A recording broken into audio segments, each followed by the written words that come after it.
ഇപ്പോൾ പല ആളുകൾക്കും ഫാറ്റി ലിവർ ആണ് അല്ലേ.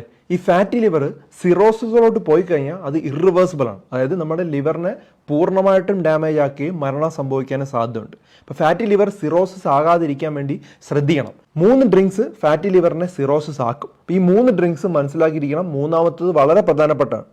ആദ്യത്തെ എന്ന് പറഞ്ഞു കഴിഞ്ഞാൽ സോഡ, പ്രത്യേകിച്ചും ഈ പെപ്സി, കൊക്കോകോള പോലുള്ള സോഫ്റ്റ് ഡ്രിങ്ക്സ് ഫാറ്റിലുള്ള ആളുകൾ കഴിക്കാനായിട്ട് പാടില്ല. അത് സ്ഥിരമായി കുടിച്ചു കഴിഞ്ഞാൽ ഫാറ്റി ലിവർ സിറോസിസിലോട്ട് വളരെ പെട്ടെന്ന് പോവുകയും നമുക്ക് വളരെ ഡേഞ്ചറസ് ആവുകയും ചെയ്യും. അപ്പോൾ അത് വളരെയധികം ലിമിറ്റ് ചെയ്യേണ്ട ഒരു കാര്യമാണ്. രണ്ടാമത്തെന്ന് പറയുമ്പോൾ മദ്യപാനമാണ്. നമ്മൾ ഫാറ്റി ലിവർ ഉള്ള ഒരു വ്യക്തി സ്ഥിരമായിട്ട് മദ്യപിച്ചുകൊണ്ടിരുന്നാൽ ഫാറ്റി ലിവർ പെട്ടെന്ന് തന്നെ സിറോസിസ് സ്റ്റേജിലോട്ട് പോകാം.